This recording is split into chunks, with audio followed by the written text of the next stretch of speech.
1, 2, 3.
Yeah.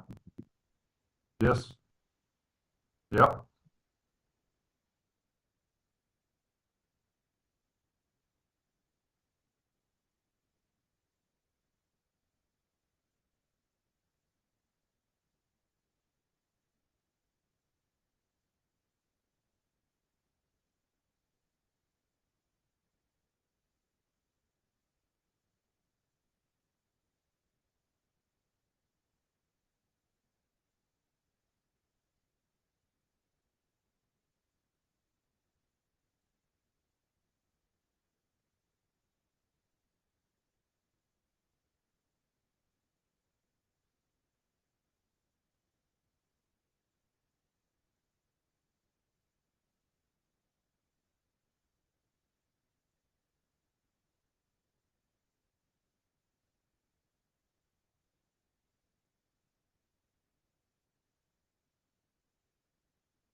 Okay, let's start. Good morning. Sorry for the delay. Welcome to the press briefing of the UN in Geneva Information Service. Today is Tuesday, 3rd of September. We have quite a few invitees today, and I'd like to start straight away with Dr. Rick Peppercorn. Don't need to introduce you, Rick, anyway, but we have him in Gaza, I think he is at the moment, right? Rick, you are here to tell us a little bit more on the polio campaign that you're running in Gaza. Thank you very much for being with us. I give you the floor. Thanks. Yes, good morning, everyone, and greetings from Gaza, from the WHO office in Deir, which is also the polio emergency operations center, where all partners actually come together, do the planning, but now everyone is actually in the field. So let's go back. Why are we here? So we need to vaccinate 640,000 children all over Gaza. Yeah, we do this, and this campaign there's actually two campaigns. We started now the first rounds, and the second round will be in 4 weeks' time. We need to cover minimum of 90% of those children to stop the transmission within Gaza and to avoid polio spread, international spread to polio to surrounding countries. This is the third day of the campaign. So the first 3 days, and most likely plus one, we focused on the so-called central zone. And let me give you some data. So yesterday, the second day, 74,346 children were vaccinated. That's the second day of the polio campaign. The first day, 86,683 children were vaccinated. So the total number of the first 2 days, children under 10, reached 161,030 children. That actually surpassed the target we set. We had an estimate there would be like 156,500 children in these central zones. Rick, sorry, I'm looking at the face of the journalist here. Can you please repeat the figures? Sorry? Can you please repeat the figures slowly? Yes. They have not had the time to break it down. So maybe then to start again. So the overall target, 640,000 children all over Gaza. 2 rounds of polio. We started now the first round, the next round of 4 weeks. We have 3 zones. We started in the central zones which had a target of 156,500 children. So yesterday, 74,346 children were vaccinated, and the first day, 86,683 children were vaccinated. So which brings it already on a total number of children under 10, which were reached over the first 2 days, of 161,030 children. So actually, we surpassed the estimated target. So our target for the central zone was an underestimation, and most likely due to the constant population movement, due to specifically the multiple evacuation orders we've seen over the last weeks. So day 3 of the campaign is currently ongoing to make sure that most of the children left, etc., that they will be reached as well, and no children is missed. So in this operation, and it's incredibly complex. There's 513 teams, mainly operating from fixed site, multiple fixed sites, and the fixed sites even have splits. They can also function as mobile teams. So we have mainly fixed site, we have many mobile teams, social mobilizers, etc., all around. Then there is also an intra-monitoring campaign. I will get back to that later. So from day 1, I visited many of the fixed sites, and also it shows the partnership which is ongoing. The fixed sites, they were from the Ministry of Health, from UNRWA, from NGOs, UK Med, International Medical Corps, MSF, etc. I mean, like this whole campaign is together with Ministry of Health, WHO, UNICEF, UNRWA, but I would say many NGOs. We talk about 2,200 health workers, community organizers and volunteers, community workers as well. Now, we also have some coordinated missions in Central Zone to reach actually the areas close by, the areas which was just outside this area where we had this humanitarian pause, and we do that with fixed teams and vaccination teams as well, which works relatively well. What I also noticed is the spirit in the first 2 days. And so the first day I went to many of these health centers, primary healthcare centers, and it was almost a little bit, I wouldn't say a festive mood, but it was like there were so many fathers, mothers bringing their children in, and children really proud and happy that they got vaccinated, and there was a sense of kind of a relief. I was personally not even so surprised about this.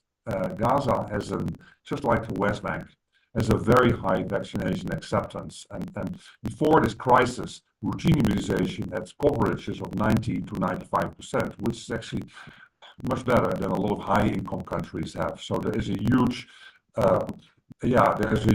acceptance rate. The communication was done well as well, and what we got back from we have independent monitoring teams who also go outside and talk to the population, interview the teams, etc. And overall, of course, there's always hiccups. Some areas there's some delays, some areas there's something else, but overall, really good work. Again, this is just the third day of this campaign. We think that we will need another day tomorrow to actually wrap up the Central Zone completely, and then we will shift to the southern zone on Thursday, and a similar approach. 3 intense days, and most likely the southern zone is a bigger area, most likely with another day. After that, we shift to the northern zone. 4 weeks later, we repeat this process. I want to also say the environment, because first of all, we need, of course, the critical is this area specific humanitarian pauses. We welcome that very much, and we expect that all parties will stick to that. It's absolutely critical, because this is why parents bring their children, and children can go out, but also these 2,200 health workers can move, all these mobile teams can go, the monitoring teams can go out, etc., etc. And I want to still describe, because we are now almost a little bit in this polio boat.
couple of reasons what I can think of.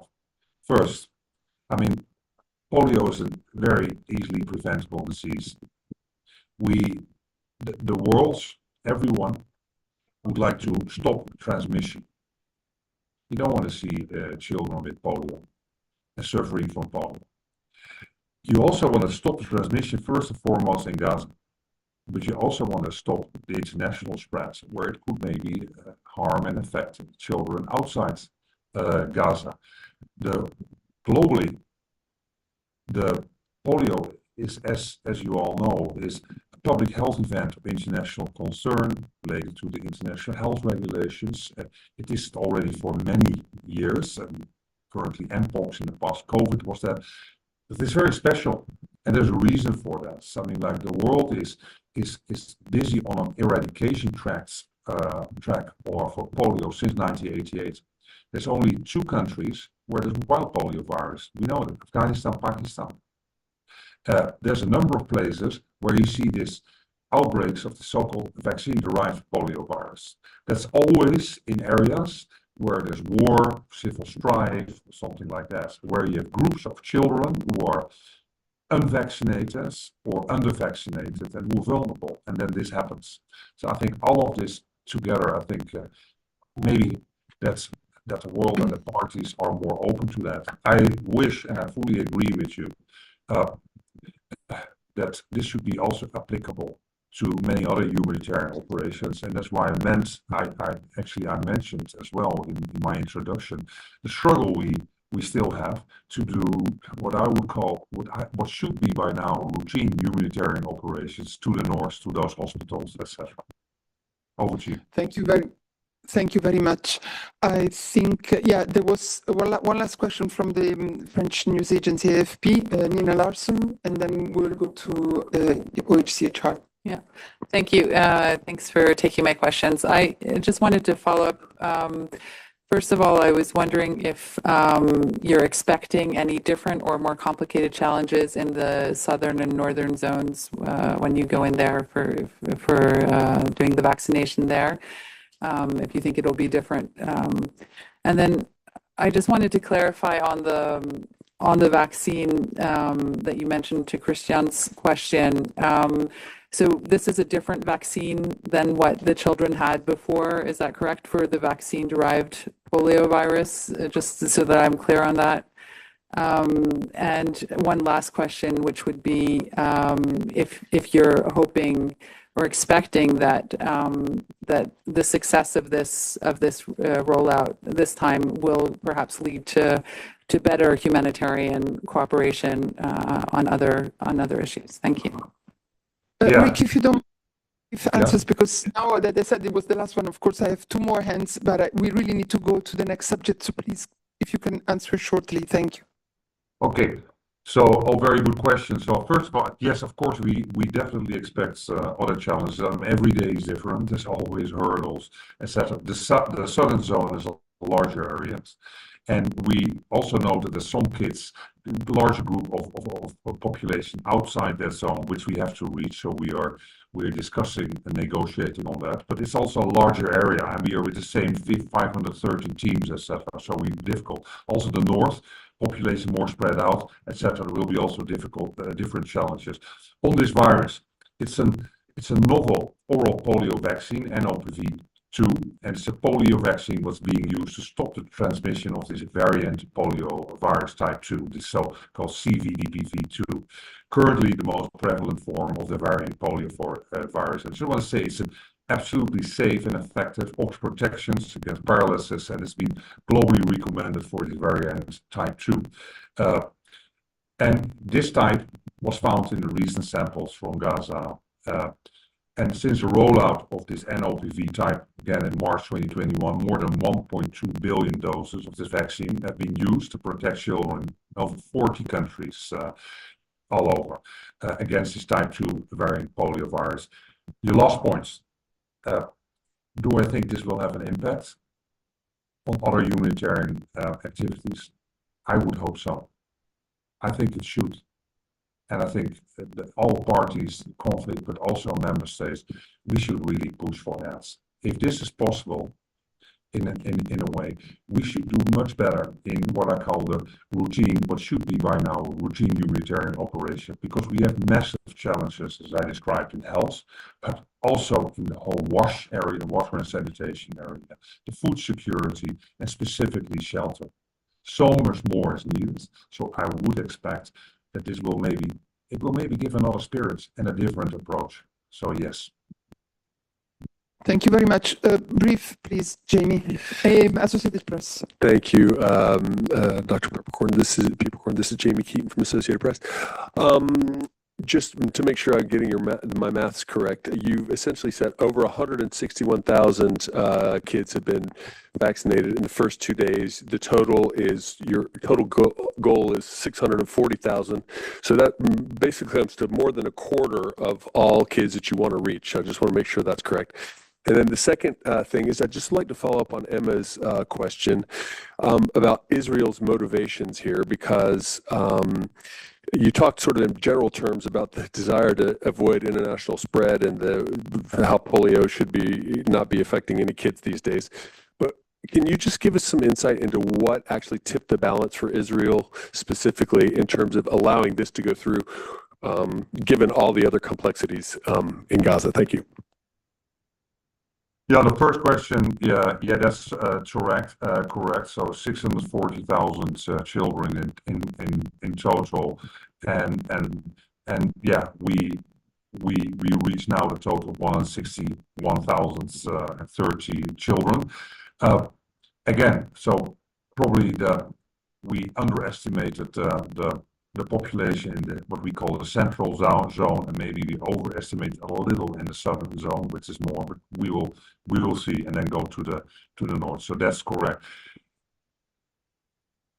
Yeah, I find it difficult, your second point, like why and how, etc. For me, I think maybe the reason is that, first of all, we talk about polio. And yes, it is. We talk about this global program, the world's on its track to eradication, and then suddenly you get polio in such an area, and the risk of polio within Gaza, but also the risk on international spread. I think that definitely helps. It's a factor, and maybe it's because we talk about children. I don't know.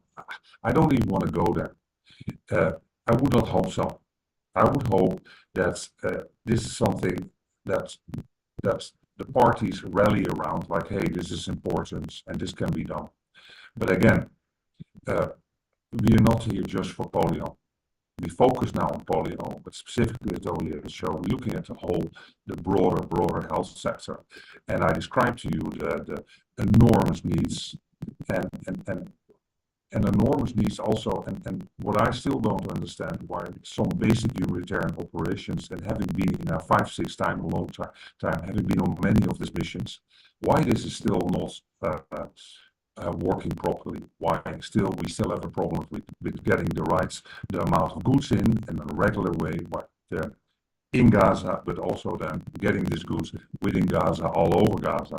And it is not only applicable, of course, for health, very much for all the other areas I mentioned, the wash, the shelter, but all still areas of fuel, the problems we have with cash, the problems we have to work properly as humanitarian agencies, etc.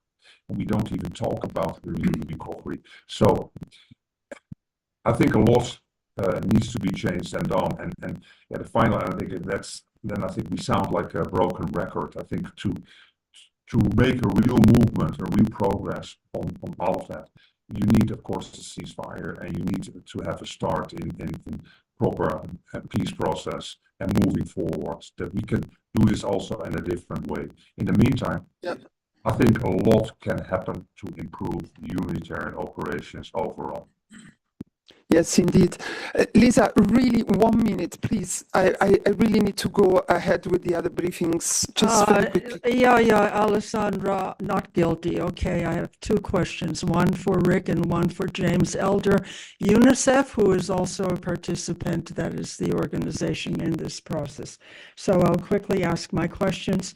For you first, Rick, are you concerned that you had mentioned there were 3 suspected cases of polio and 1 child who actually had polio. Are you concerned that there may be many more undetected cases of polio?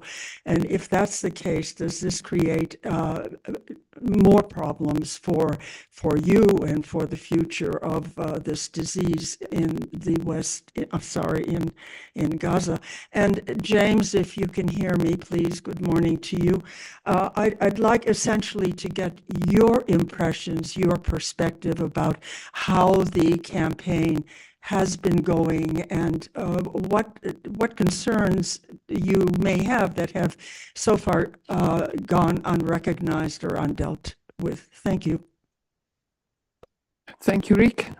Yeah, so thanks for it. But yeah, we are of course concerned, and that's why we also have together with Ministry of Health and partners, WHO is strengthening the surveillance system, and we have to go all out of that. And sometimes you hear stories now, there were some suspected cases of acute flaccid paralysis. That can also be, of course, caused by other diseases and other causes than polio. But of course, we need to follow up and check. I mean, unfortunately, the environment, and I described that already, the incredibly poor water and sanitation, it's a lot of oral fecal transmission, massive amount of viral diseases.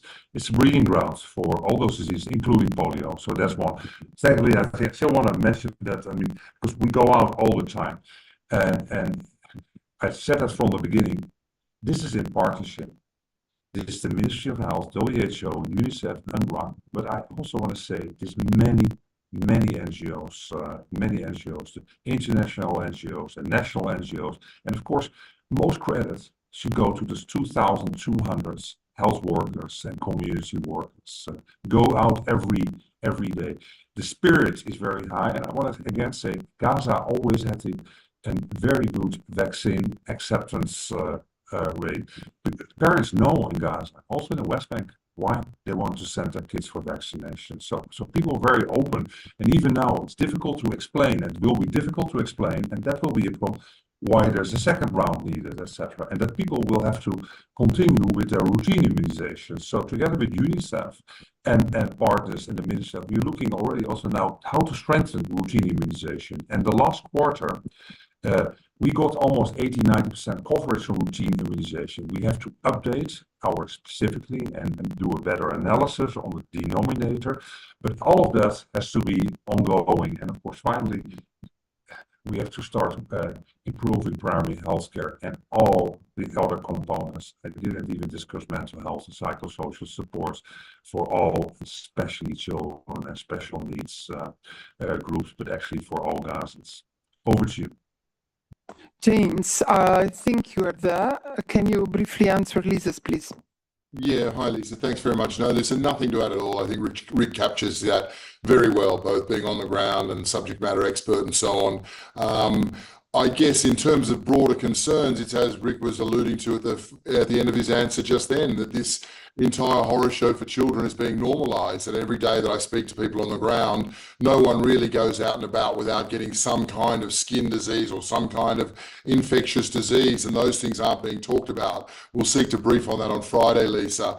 But essentially, if you look back to the briefings done by WHO and UNICEF as far back as late October, early November, all the warnings were made for some type of disease outbreak. We're seeing those. So the point is that warnings keep being ignored, and we are now seeing a normalization. It's good that the normalization of these horrors upon children. Basically, once these children have been vaccinated, they will go back to areas that in the coming week we imagine will be bombed again. There is nothing in that should be accepted as normal. And I think that everyone now accepts that the talks on ceasefires are just talks. For us to continually think that there's hope there after 10 months, we might be being a little bit naive. So something has to give, and that again has to fall on those leaders needing to represent their people. Over. James, thank you very much, and thanks to Dr. Rick Peppercorn for the extensive briefing. just good luck with the other days of the vaccination. I look at Christian. He is confirming that the notes will reach you very quickly. And we have not finished with WHO. We still have 2 invitees from them. So I'll now turn to my right and then to my left for the colleagues from the Office of the High Commission for Human Rights. Ravina, good morning. You have an update on Yemen, and then maybe we'll introduce your new colleague. Ravina. Thanks, Alessandra. On Yemen, a reminder that this Friday marks 3 months since 6 of our colleagues in Yemen were arrested by the Ansar Allah de facto authorities. 3 months. The 6 UN human rights staff, including 1 woman and 5 men, were arrested on the 6th of June together with 7 other UN personnel. 2 UN human rights and 2 colleagues from other UN agencies have also been detained by the de facto authorities since 2021 and 2023, respectively, bringing the total number of UN staff arbitrarily detained in Yemen to 17. Their whereabouts remain unknown, and the Houthi de facto authorities have not permitted physical access to any of them, despite our repeated requests. Once again, the High Commissioner demands their immediate and unconditional release, and the release of all human rights and humanitarian workers similarly arrested and detained without legal protections. We also call on the de facto authorities in Sana'a to facilitate rather than hinder UN entities and other human rights and humanitarian actors in their efforts to serve the people of Yemen, including for the promotion and protection of their rights. Thank you very much, Ravina, for reminding us of this dire anniversary. Any question on the issue of Yemen for Ravina in the room? Or yes, Emma. Hi, Ravina. I haven't followed this closely, but I was wondering if the people holding the UN staff workers are asking for something in return. Do they have a specific request that they've communicated to you? Thank you. Thanks, Emma. They are accusing our colleagues of all sorts of, fabricated accusations. Early on, after the arrest, there was a video posted on social media, which was basically a forced confession by our colleagues. They're also accusing them of of collaborating with the CIA and collaborating with Mossad. And these kinds of accusations, completely false accusations in this context, are particularly worrying. There was also a raid on our office, and the Houthis took control of our office for a few days before returning the premises to us, but not before they seized material from our colleagues. Other questions on this matter online? I don't see any. So maybe you would like to introduce our new colleague? Yes, in fact, I'll send an updated list to you all because we've had some movement in the media section. As you know, Marta Hurtado has left us for a while. Saif Magango has joined us here in Geneva as a global spokesperson. And here today I have Tamin Al-Kitan, who's been a media officer with us for almost a year now, but this will be his first briefing to you. Tamin speaks, you will be pleased to know, English, French, and Arabic. And he'll be briefing you on Nicaragua today. Over to you, Tamin. Thank you so much, Ravina. Thank you, Alessandra. Good morning, everyone. I'm so happy to be part of this team and to be working with all of you here in the press corps. So, Nicaragua. Our report on Nicaragua highlights the seriously deteriorating human rights situation in the country, including a deep increase in cases of arbitrary detention, intimidation of opponents, ill treatment in custody, and attacks against indigenous peoples. Persecution of government opponents or those perceived as dissenting voices has progressively been extended and intensified. The authorities also continue to persecute any individual or organization that operates independently or does not fall directly under their control. This includes human rights defenders, independent media outlets, non-governmental organizations, and any other entities that advocate for social or political change without government oversight. For example, in the city of Matagalpa in October 2023, authorities arrested a 70-year-old man for criticizing the government in casual conversations. His whereabouts were hidden for a month before he was convicted to 7 years in prison for arms trafficking in proceedings lacking fair trial guarantees. Another case is that of an academic whose whereabouts remain unknown since November 2023, when he was arrested in the capital following a social media post in which he criticized the government.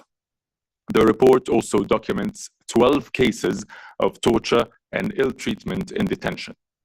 Our office continued to receive reports of violence committed against indigenous peoples and people of African descent in the Caribbean coast regions, with at least 2 documented killings by settlers who do not belong to these communities and seek to control their lands.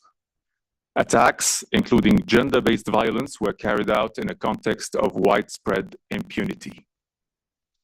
Religious freedoms in Nicaragua also continue to be subjected to undue restrictions.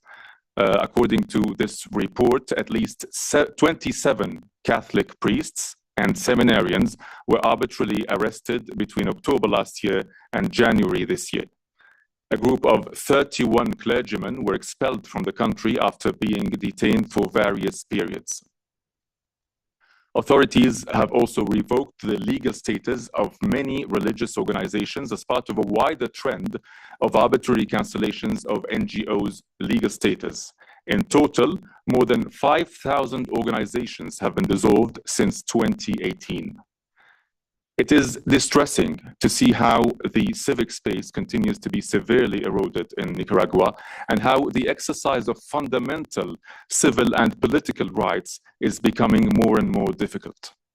Just last week, authorities proposed a draft law to allow the prosecution of individuals abroad for alleged crimes that include money laundering, terrorism and its financing, as well as cybercrime, which raises new concerns that such broad laws will also be used to further pressure and intimidate exiled citizens and foreigners for the legitimate exercise of the right to freedom of expression, among other rights. UN High Commissioner for Human Rights Volker Turk calls for an urgent change of path from the government of Nicaragua. The 2026 elections offer a new opportunity. It is crucial that the right to political participation is fully respected for Nicaraguans to be able to safely and freely decide the future of the country. The High Commissioner urges the government to immediately release all those arbitrarily detained, to ensure fair trials and due process for the accused, and a safe and voluntary return for the exiled. He also calls for an end to acts of torture and ill treatment, for holding perpetrators to account, for seizing all forms of persecution, and reinstating legal status for civil society organizations and political parties. Thank you. Thank you very much for this important update. I mean, I'll look at, yes, Isabel Sacco, correspondent of the Spanish News Agency. Yes, good morning. I would like to know if when you say that this new law that aims to pursue people, Nicaraguan people abroad, how feasible do you think is that the Nicaraguan authorities can persecute people, their nationals abroad? How it would be possible to, even if the law or the draft law by itself, of course, is inadmissible, but how is it feasible? Do you think that people, opponents or other people that have flowed Nicaragua have to take care, especially of themselves, or to be afraid of this? And secondly, if you know if people, there are still being a flow of people fleeing Nicaragua these days, and how easy or difficult is to go out from the country? Yes, thank you for that. The draft law is just proposed, and we are following up closely on the potential adoption of this draft law. As I said, it may further criminalize dissent, including those in exile. Now, one of the difficulties that Nicaraguans in exile are facing is that they are completely disconnected from their families. Their lives have been changed. Some of them cannot, or many of them cannot go back to their country because they were stripped of their nationalities for many of them as well. And some of them had to stop their studies. And many of them have to rebuild their lives in exile, facing all forms of psychological stress and problems. It is very, very difficult. So we're afraid that this law might even worsen this situation for these people who, of course, for many of them are hoping to go back to their country and to their homes and families. And on the second question, I'm not sure if I remember well that point, but yes, there's a problem with Nicaraguans who are being expelled from the country. Last year, more than 300 Nicaraguans have been stripped of their nationality, and most of them are now outside of Nicaragua. We know that many Nicaraguans also voluntarily leave the country, but it's not totally voluntary because they are in a way forced to leave because of the circumstances. So many of them are going to primarily to the United States and to Costa Rica. Yeah, you have a follow-up? Thank you. Yes. And do you have any idea of how many last year or up to this at this moment of this year, how many people, Nicaraguan citizens, have flown Nicaragua? Not those who have been expelled by the government, but as you said, voluntary on the voluntary basis, even if it's not completely voluntary. Yes, we know that large numbers of Nicaraguans continue to leave the country. It's something that is continuing as we speak. So I don't have exact figures on that, but I have figures on, for example, the asylum applications in Costa Rica, which remain high. More than 8,900 new asylum applications were received in the first 6 months of 2024, and that is in Costa Rica. Yuri? Oh, okay, then Emma.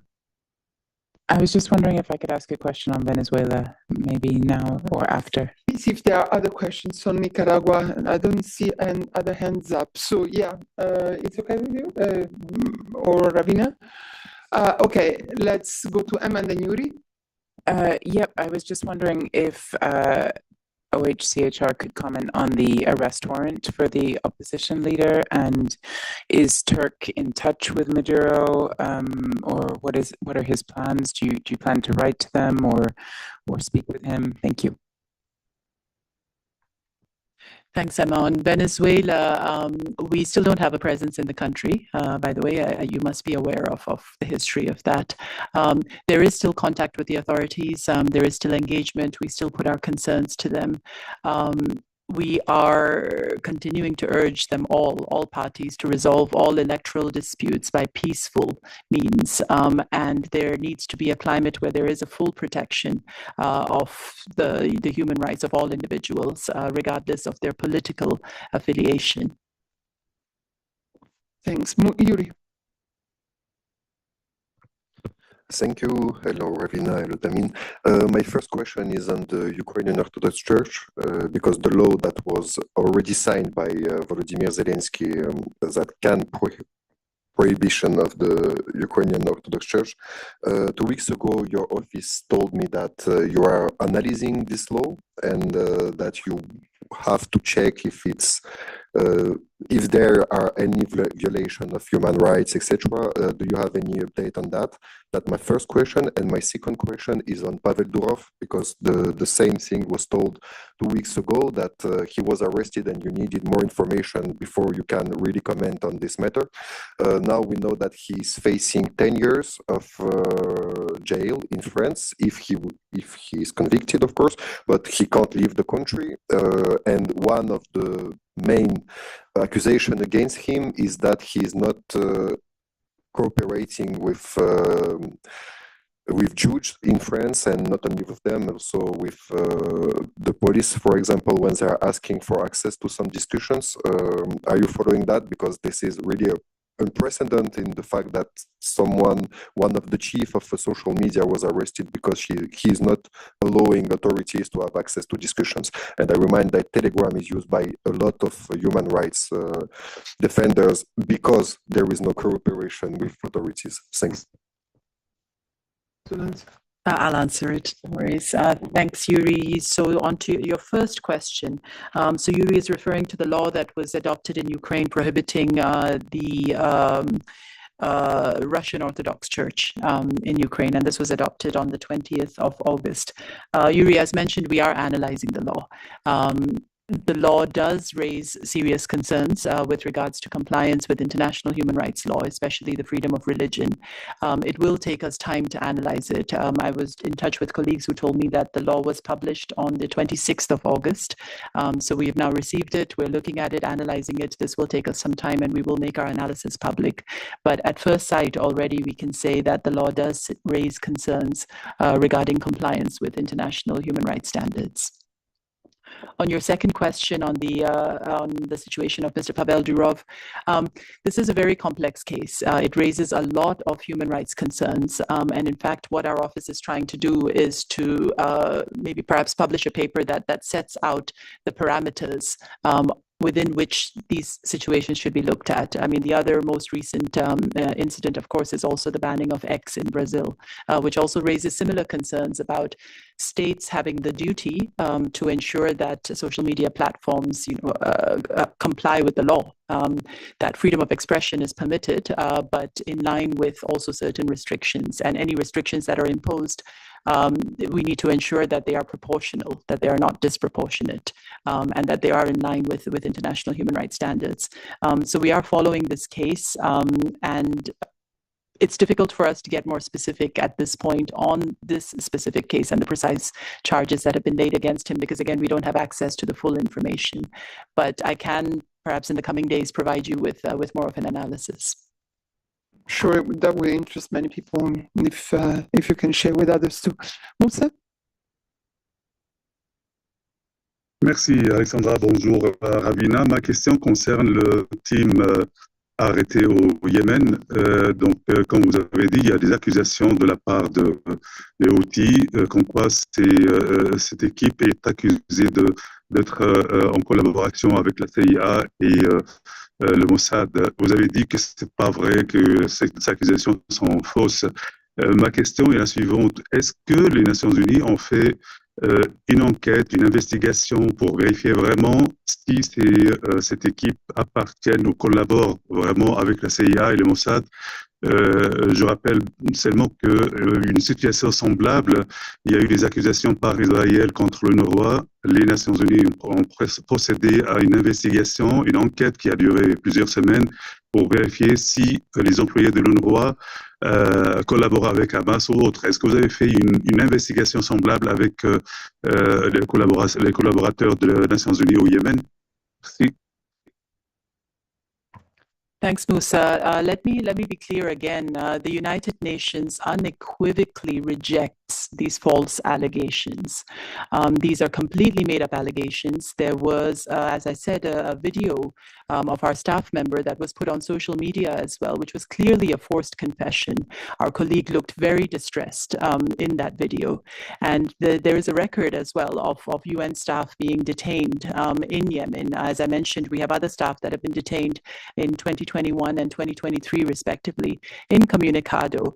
If there are any cases where staff are alleged to have broken laws, that needs to be handled in line with due process.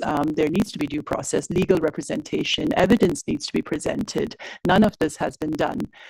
These are clearly made up, fabricated accusations, and we reject them unequivocally. And je vais rajouter ça, Moussa, les 19 août, je ne sais pas si vous avez vu, en fait, les porte-paroles du secrétaire général, M. Dujarric, a bien insisté sur le fait que Et en particulier dans ces cas, les partenaires des Nations Unies, les Nations Unies, leur staff ne devraient jamais être arrêtés ou retenus dans le cadre de la mise en œuvre de leur mandat. Comme Ravine a dit, il y a effectivement des procédures, et vous avez rappelé les cas de UNRWA, qui était effectivement un autre cas. On a eu des informations, on a agi sur ça, mais les staffs de l'UNRWA n'ont pas été retenus ou arrêtés de façon arbitraire, ce qui a été le cas en fait au Yémen. Il y a encore... Ah, Moussa, vous avez un follow-up? Oui, merci Alexandra. Oui, j'ai bien compris tout ce que vous avez dit et je suis tout à fait d'accord avec les demandes des Nations Unies et puis la détention arbitraire, c'est pas, je ne défends pas ça du tout. Mais ma question est vraiment très claire. Est-ce que vous avez fait ou vous allez faire une investigation pour vérifier ces accusations ou pas? C'est tout. Merci. Musa, again, we unequivocally reject these allegations. These are spurious. Our staff have been arbitrarily detained. They're being forced to confess. There is nothing there. There is no evidence that has been provided to us to the contrary. Isabelle.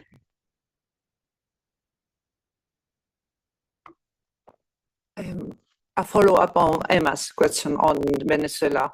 I would like to know if you can give us a comment on the arrest warrant against the former presidential candidate that was issued yesterday. Yeah, Isabel, no, as I said, we're not in a position to comment on individual cases, but what we are seeing in Venezuela is a very unfortunate situation where people are being detained for expressing their right to political participation, for their freedom of expression, for freedom of assembly. It is there's a climate it's a climate of fear in the country at the moment, and we are urging the government to ensure that all steps are taken in line with international human rights law, with transparency, and that steps are taken to resolve this dispute peacefully. Maya Plans.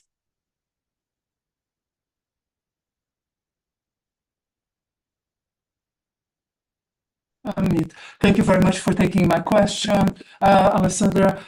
My question is regarding actually the question of X being banned in Brazil and the position of the Human Rights Office.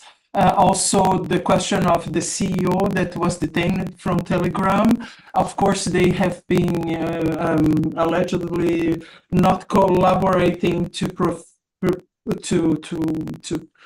allowing too much crime to occur in their platforms and hate speech. So what's the position in terms of the hate speech, misinformation, and crime happening in these platforms? Are we seeing something new? Thanks, Maya. Yes, we are seeing a lot more proliferation of hate speech, incitement to hatred, incitement to violence, harmful disinformation proliferating on social media platforms. And there are clear guidelines for businesses and for states on managing these the spread of misinformation, while at the same time ensuring that they do not infringe on the legitimate right to freedom of expression of people to take to these social media platforms and to be able to speak freely without fear of reprisals. On Brazil's blocking in particular, as I said in response to Yuri's question, both of these cases raise a lot of difficult and important issues, and it is complex because we need to be very careful that you're not encouraging overreach by the state or overreach by businesses, while at the same time imposing the kinds of limits that are necessary to protect people. So states should be able to regulate platforms effectively, and the platforms should comply with laws that are consistent with international human rights law, including the principles of legality, necessity, and proportionality. Hate speech, incitement to hatred or violence, harmful disinformation need to be addressed, as I said, but these actions need to address them should be in line with human rights law, and they should not be overly broad. on the responsibility of this particular platform of X or to respect human rights, I can also share with you again an open letter that the High Commissioner had sent to Elon Musk in November 2022, in which he set out these parameters, these guidelines under international law. He set out the UN guiding principles on business and human rights, and stressed X's responsibility as well to respect human rights, to address the adverse human rights impacts relating to its operations. I can share that letter with you. And as I said, we will be working on a more kind of succinct analysis of these issues and the standards that need to be applied to these individual cases. And maybe let me add that, as you may remember, on the 24th of June, the Secretary General, Antonio Guterres, launched the UN Global Principle for Information Integrity. And exactly as Ravina said, he very clearly stated that at a time when billions of people are exposed to false narratives, distortion, and lies, these principles that he launched on that day lay out a clear path forward, firmly rooted in human rights, including the rights to freedom of expression and opinion. So please have a look at this. It's very, you have all the necessary information on the web. I think that concludes our questions. I don't see any other. So thank you very much, Damien, for your first briefing. Thank you, Ravina. And don't go away, because we still have 2 invitees from WHO, and we have also 2 more colleagues who are going to give you a brief information. Catherine for UNCTAD, and it's not on your program, but there is also Matt Salmarsh from UNHCR who has a short announcement. And I'd like to welcome now our guests from WHO.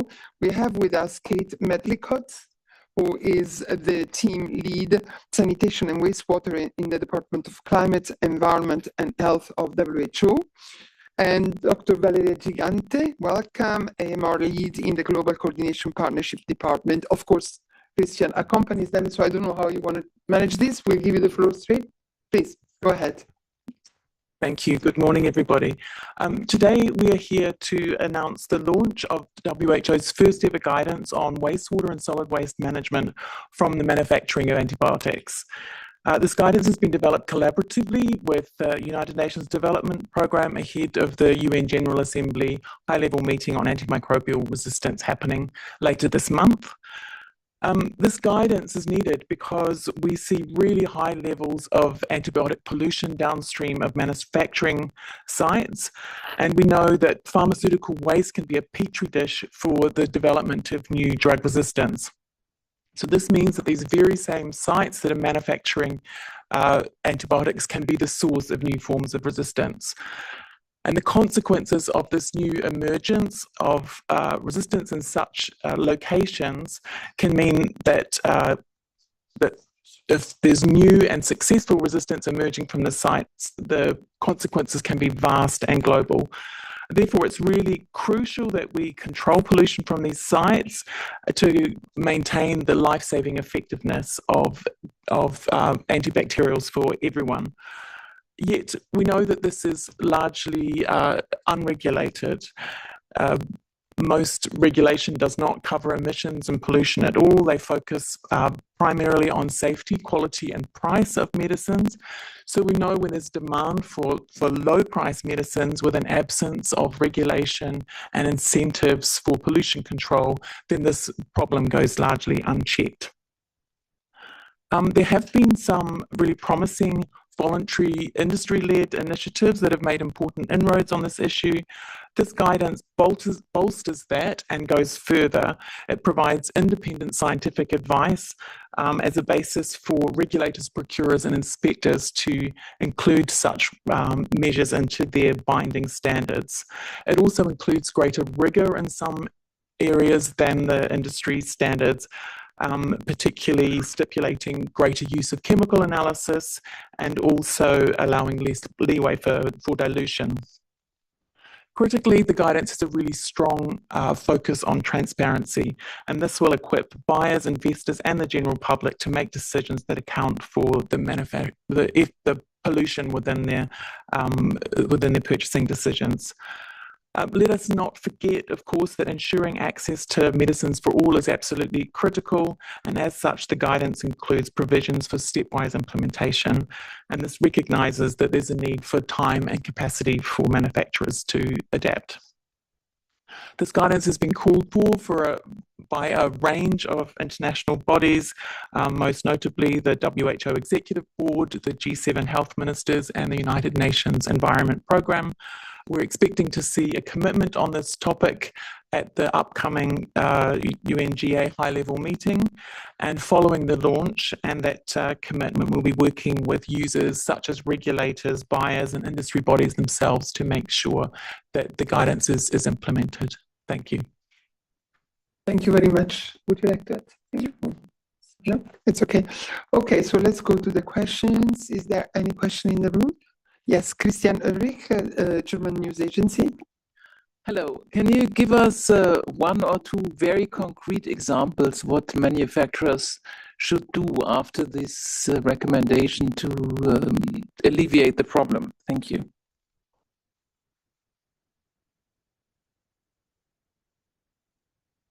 For manufacturers themselves, the first thing they need to be doing is making robust risk management plans within their manufacturing processes. So most of their risk management now pertains to safety and quality of those medicines. They need to incorporate the environmental dimensions into that, which means doing chemical analysis of their wastewater and having really robust internal systems to prevent pollution. They also need to be really focusing on transparency, so making that internal audit information and the analysis of results available to the public.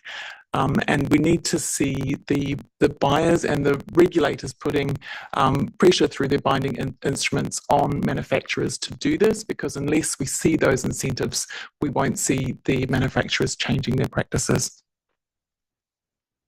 Thank you. Other questions, Jamie? Jamie Keaton, Associated Press.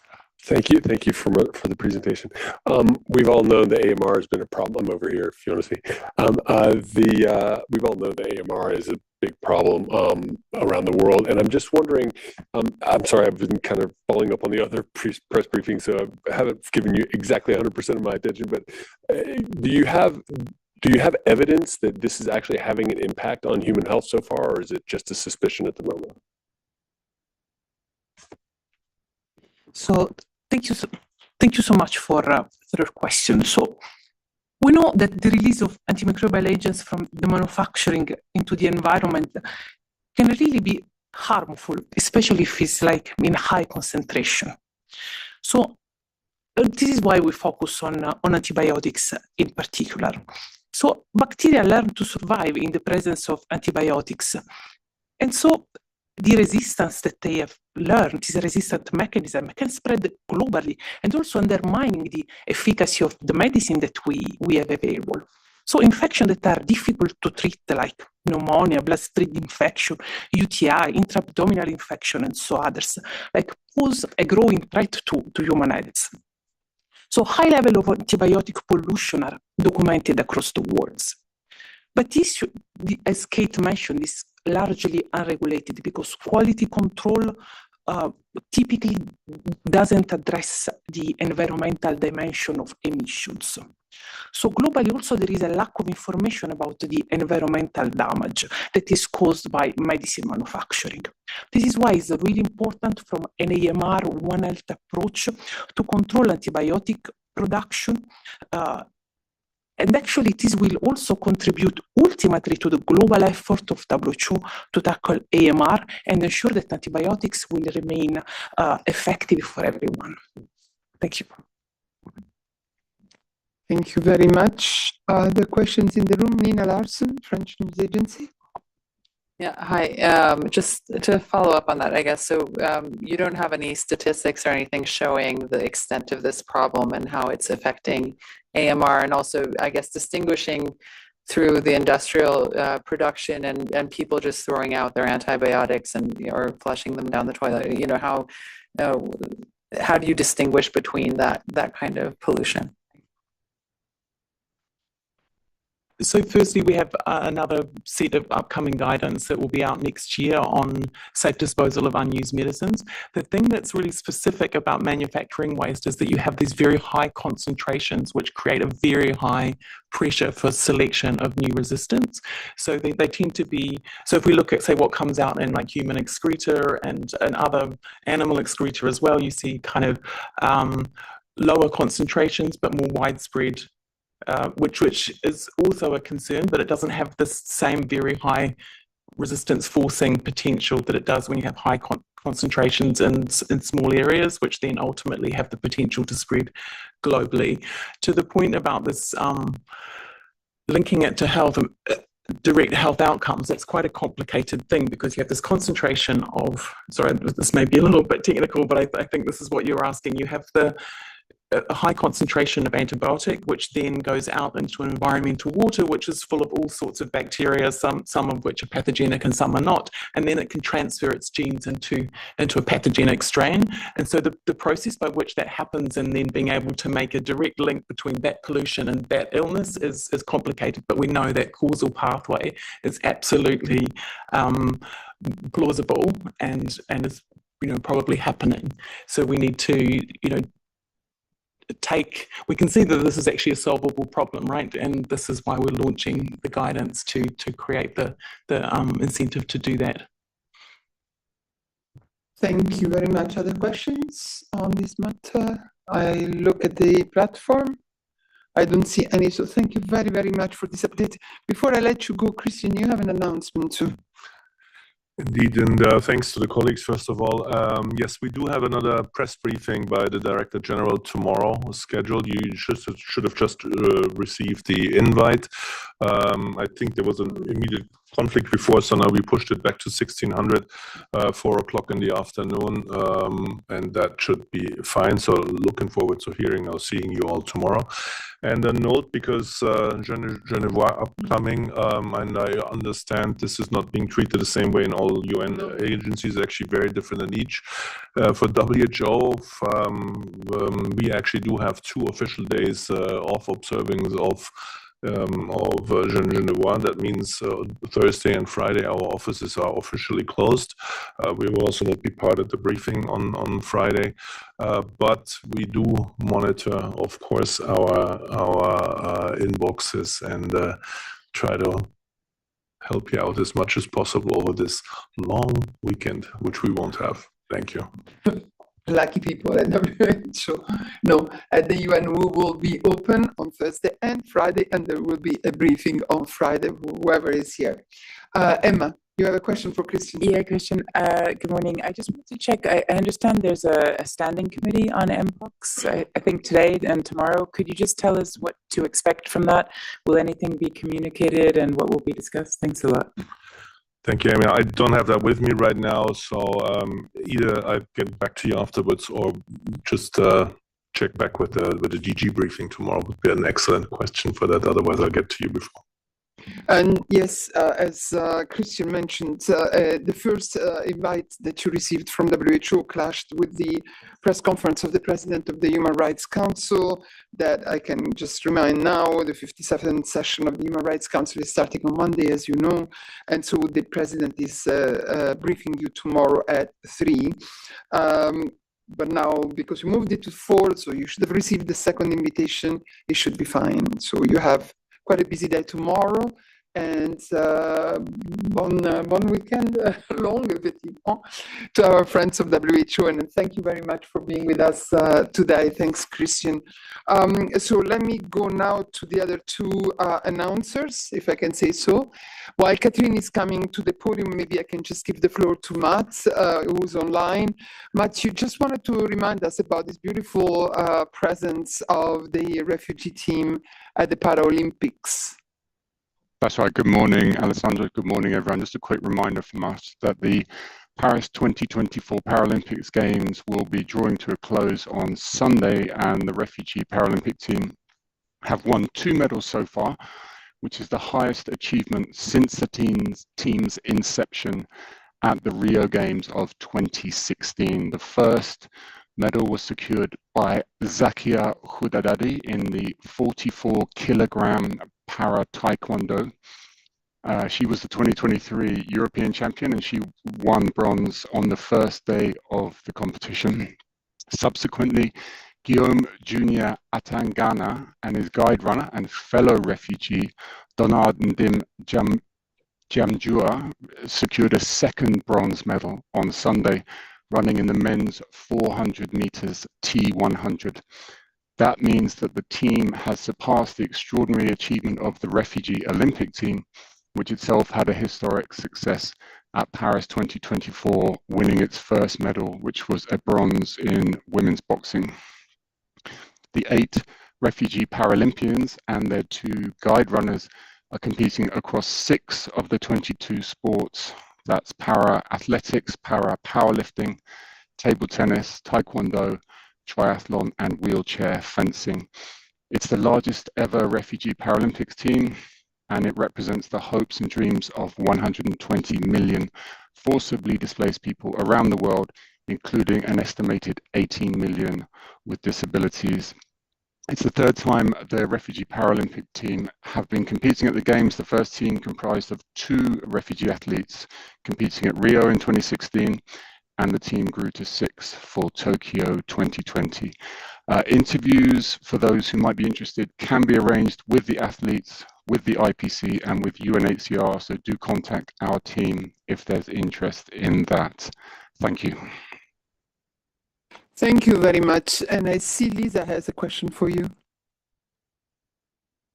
Yes, I do. Good morning, Matt. I had read that there was a young Afghan Paralympian woman who was disqualified from the contest because she held up a banner criticizing the Taliban about its treatment for women. I'm wondering what has happened to her. Has there been any kind of blowback? Is she protected? Yeah, it's rather disturbing. Thank you. Thanks, Lisa. Well, of course, working with the IPC, we have a team in Paris who include colleagues who are safeguarding and working with the athletes. I don't have any specific update on the particular case that you mentioned, but I will ask colleagues who are there to give you a call back and give you an update on the latest for that athlete and that specific case. Thanks. Thank you very much. I don't see other questions for you, so thank you very much for this. Catherine, c'est à moi. Announcement. Mais ça va être très bref. Bonjour à tous. Donc, la CNUSED va publier mardi son analyse de la situation économique et sociale dans le territoire palestinien occupé. Le rapport donc, sera présenté à 9h30 par la secrétaire générale de la CNUSED, Rebecca Greenspan, accompagnée par Mutassim El Agra, qui est le coordonnateur du programme d'assistance de la CNUSED au peuple palestinien, et Rami El Azé, qui est économiste et qui a contribué à ce rapport. Donc, il s'intitule « Évolution de l'économie du territoire palestinien occupé ». L'embargo sera levé à la fin de la conférence de presse, donc au moment où le briefing va démarrer. On compte à peu près 1 heure pour cette conférence de presse. Je vous enverrai le dossier de presse vendredi dans les 4 langues, donc anglais, français, espagnol et arabe. Rapport compris. Voilà. Je ne vous en dirai pas plus et je vous souhaite une bonne journée et à mardi donc. Attends, on va quand même voir s'il y a des questions. Est-ce qu'il y a des questions pour la CNUSED? Hein? Pardon, Yuri? On attend les rapports. Très bien. Vous aurez des questions à ce moment-là. Quand on est sous embargo, on ne peut rien dire. Voilà. Ok, parfait. Ok, merci beaucoup donc pour cette annonce. Et évidemment, vous n'avez toujours pas reçu l'invitation, mais elle arrive. Voilà. Et aussi, also you should have received a note from Dr. Peppercorn that has been sent out now. Yeah, thank you very much. So a couple of more announcements from me. First of all, the Committee on the Rights of Persons with Disabilities, which will have an informal meeting with state parties on next Thursday, the 5th of September at 11:30, and we'll close the 31st session at 3 p.m. the same day. The Committee on the Rights of the Child is concluding this morning the review of the report of Argentina, and will begin this afternoon the review of the report of Israel. The next public plenary meeting of the Conference on Disarmament will be held in Tempus tomorrow, Wednesday, 4th of September at 3 p.m. And that is, sorry, also a couple of reminders for press conferences. Tomorrow, it's really a busy day tomorrow. At 10:30, you have an hybrid press conference by ILO to launch the World Employment and Social Outlook September 2024 update report. This is under embargo until tomorrow too, but at 11:30. And you will have the ILO Deputy Director General, Celeste Drake, together with Stephen Kapsos, the head of the Data Protection and Analysis Unit. And of course, you can address the colleagues of ILO for more information. I told you about the president of the HRC's press conference. There is also another council-related press conference that's going to be on Friday. So Friday, full speed. Just before the briefing at 9:15 a.m., we'll have this hybrid press conference by the Independent International Fact-Finding Mission on Sudan. That's the launch of the mission's first investigative report, and you will have the 3 members of the fact-finding mission available here to brief you. Last but definitely not least, on Monday, 9th of September at 2 p.m., the launch of the Cluster Munitions Monitor 2024 report by Deir, with several speakers. I think you have received the invitation. And that is all I have for you. So if there are no further questions, thank you very much for following this very long briefing, and I'll see you on Friday morning, and bon Jean Genevois to those who celebrate it. Thank you.